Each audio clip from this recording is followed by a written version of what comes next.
सूखी सूखी रोटी जल्दी बनेगी इसमें मगा। जय माता।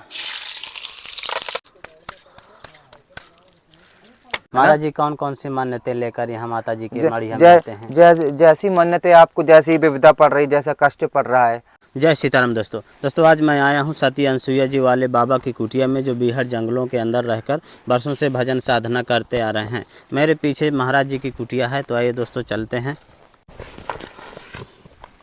तो ये दोस्तों महाराज जी की कुटिया की तरफ जाने के लिए देखे दरवाज़ा है, ये महाराज जी का प्रवेश द्वार है। दोस्तों महाराज जी उधर शायद फूल वूल तोड़ रहे हैं और इधर माता अनसुईया जी का स्थान है और महाराज जी की कुटिया जंगलों के अंदर है। ये यहाँ पर महाराज जी की कुटिया दिखाई दे रही है और महाराज जी अभी फूल तोड़ रहे हैं।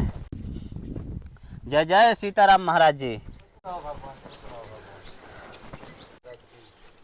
तो दोस्तों देखें महाराज जी अभी फूल वगैरह तोड़ रहे हैं। महाराज जी पूजा पाठ करने के लिए जा रहे हैं। ये भी उसी का फूल है, केली का, माने दूसरा पीला फूलता है जी। कभी को लाल आता है।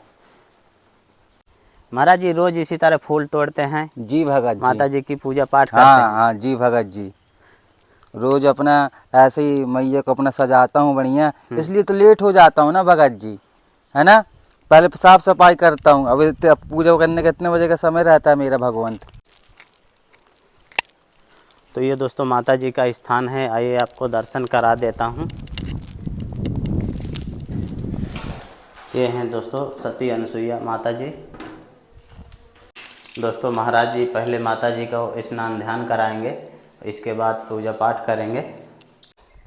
माता जी के मंदिर के ठीक सामने आप बीहड़ जंगल और हरे भरे पेड़ पौधों के दृश्य देखेंगे। आइए देखते हैं महाराज जी क्या कर रहे हैं। तो देखें दोस्तों महाराज जी माता जी को सजा दिए फूलों से। आशीर्वाद दे सब भक्तन को, खुश रहे तेरे आशीर्वाद से, फूले फले कभी दुख तकलीफ न हो, परमात्मा तेरे आशीर्वाद से।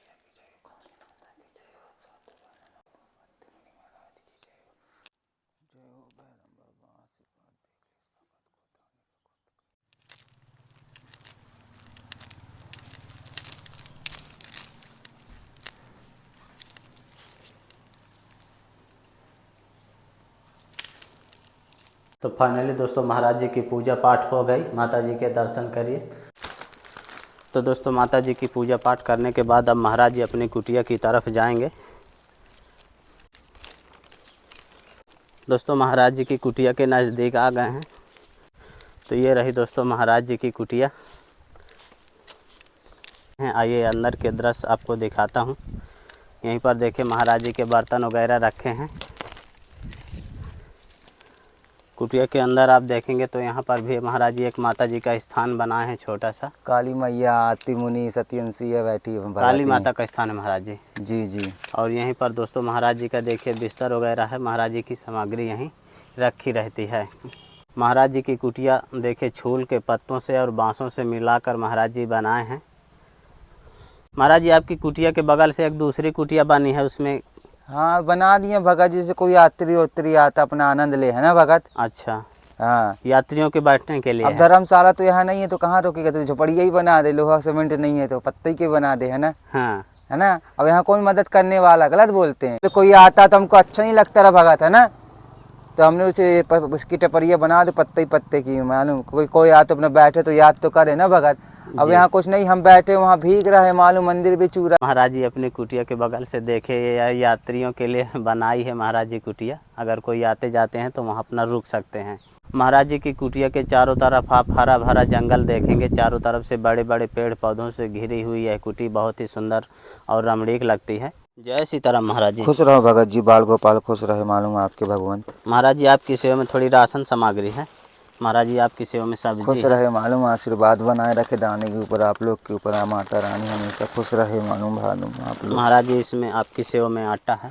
अनसुईया माता आशीर्वाद बनाए रखे भक्तन के ऊपर, मालूम दाने के ऊपर खुश रहे माता। महाराज जी आपकी सेवा में चावल है। आशीर्वाद बनाए रहे काली माता कलकत्ते की काली, तेरे महाराज बचन जी न जाए आपकी सेवा खाली। में चीनी है। खुश रखे भैरम बाबा, मालूम दानी का कलेश भगत को। महाराज जी आपकी सेवा में सर वो अरहर की दाल है। खुश रखे मालूम बीड़गढ़ की देवी मैया। महाराज जी ये सरसों का तेल जय है। हो माता शारदा मैया, आशीर्वाद बनाए रखे मालूम माता जी हमेशा। के लिए अगरबत्ती महाराज खुश जी। रखे आत्य मुनि महाराज। जय हो आत्य मुनि महाराज जी आप चाय पीते हैं ना? जी भगवान। इसमें चाय खुश प्रसाद रखे है। मालूम मालूम मैया। महाराज जी सब्जी मसाला आपकी सेवा में। खुश रखे मालूम सातों बहना नौमों बहनों की। महाराज जय जी हो, आपकी सेवा आशीर्वाद में बना। पोहा है। खुश रहे मालूम दानी को आशीर्वाद दे माँ रखले भर तो खुश रहे माता। महाराज जी आपकी सेवा में छोटी सी भेंट। खुश रहे माँ भगत जी, आशीर्वाद बनाए रखे माता सती अनसुईया काली माता। उसमें सम्मान देता माता, उसको खुश रखेगी भगवंत, कभी दुख तकलीफ नहीं होगी भगवंत। तो दोस्तों महाराज जी की देखिए पर्णकुटी पत्तों से छूल के पत्तों से मिलाकर महाराज जी बनाए हैं। महाराज जी माता जी के भक्त हैं, इसलिए हाथों में चूड़ियाँ भी पहनते हैं और देखिए पूरा श्रृंगार भी माता जी का करते हैं। माथे में बढ़िया चंदन लगाते हैं, रुद्राक्ष की माला पहनते हैं। महाराज जी कितने बजे से भजन साधना शुरू हो जाती है? उड़े आता हूँ भगत जी, झाड़ू उड़ू लगाता हूँ, बर्तन मानता हूँ अपना, है ना। जी बिस्तर से उठूँगा तो झाड़ू लगाऊंगा, पहले कहाँ जाना है मेरे को, अपना धीरे धीरे अपना करता रहता हूँ, है ना। महाराज जी माता जी की कितनी पुरानी मढ़िया बनी है यहाँ पर? ये प्राचीन काल का मंदिर है भगवंत जी। इस माता में बहुत प्रताप है ना। महाराज जी कौन कौन सी मान्यताएं लेकर यहाँ माता जी की मढ़िया में जै, आते हैं? जैसी मन्नतें आपको, जैसी विपदा पड़ रही, जैसा कष्ट पड़ रहा है, तो आप वहाँ पर प्रस्तुत कर सकते हैं ना, माता में अर्जी लगा सकते हैं ना भगवान कि मैया हर पर मेरे को ये कष्ट है, आप दूर करो माँ। हाँ तो महाराज जी पूरा हो जाता है? जी भगवान, गारंटी के साथ अच्छा हो जाएगा वो, है ना। अच्छा गारंटी से? हाँ ये अच्छा हो जाएगा। महाराज जी इस जगह में आपको कितने वर्ष हो गए? 6 वर्ष हो गए भगवान थे मेरे जी को। इसके पहले महाराज जी आप कहाँ भजन हम साधना? लोग जबलपुर में करते ना, नर्मदा किनारे हमारा मंदिर है, इतना स्थान था, तो अपना वहीं भजन करते रहते अपने अकेले बैठ के, है ना। जी हाँ फिर महाराज जी चित्रकूट कैसे पहुँच गए? ऐसे घूमने के उद्देश्य से आ गए भगत जी, है ना। अच्छा अब भ्रमण करा जा, हमारा गुरु बोलता कि अब भ्रमण करो, अब देखो दुनिया। महाराज जी आपको वैराग्य कैसे हो गया था? मैं साधु संत की सेवा बहुत करता रहा भगवान, था ना। जी हाँ बचपन से नर्मदा जी हमारे एक से एक बैरागी आते रहे बाबा, तो मेरे पापा जी फादर बाबा थे, मैं भी साधु संत की सेवा बहुत करता तो था। सेवा करते करते महाराज जी आप स्वयं संत हो गए? जी भगवान जी। तो महाराज जी घर द्वार सब छोड़ दिए? हाँ भगत, कोई अंत में साथी कोई नहीं है भगत। अंत में साथी में गजेंद्र मोक्ष की कथा में लिखा है कि अंत समय कोई किसी का नहीं है, माँ माँ फूफू, है ना। कोई नहीं है अंत समय किसी का, सब मतलब के साथी है। इसीलिए महाराज जी पूर्णतः बैराग ठाकुर जी की सेवा में लगा। हमारा शरीर ही पूरा मैया के अर्पण है ना। मैया का आशीर्वाद है साक्षात, तो क्या चीज़ की टेंशन। जो चाहना है माँ से अर्जी लगा लो तो अपनी मैया के पास खुदा जाएगा बैठे बैठे भगवान। तो दोस्तों महाराज जी अब टिक्कर प्रसाद बनाएंगे। देखिए आलू, महाराज जी क्या बना रहे हैं आज? आलू बड़ी टमाटर। तो दोस्तों महाराज जी आलू टमाटर का साग और टिक्कर प्रसाद बनाएंगे।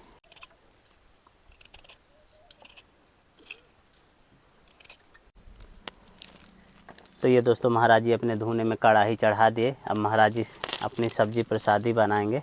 महाराज जी का भगत लकड़ी लेकर कहीं से आ गए। कहाँ से ले आए भैया लकड़ी? जंगल से। तो ये देखे सूखी सूखी लकड़ियाँ, आसपास के लोग जो रहते हैं महाराज जी की सेवा में लगे रहते हैं। जय माता।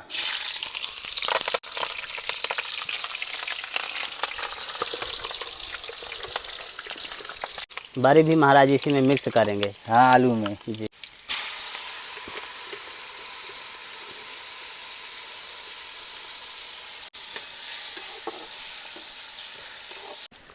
सूखी सूखी रोटी जल्दी बनेगी, इसमें मंगा लेंगे मोटी। सूखी है महाराज जी लकड़ी? जी भगवत, भाई ये भगत लोग बहुत सेवा करते हैं भगत मेरी।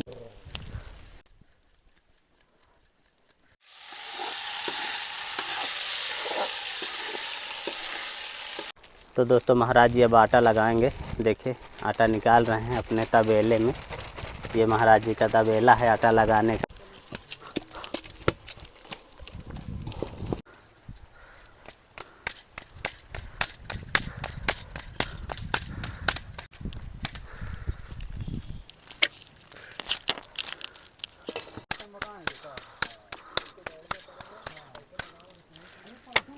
तो देखिए दोस्तों महाराज जी के टिक्कर, कितने मोटे मोटे टिक्कर महाराज जी पका रहे हैं।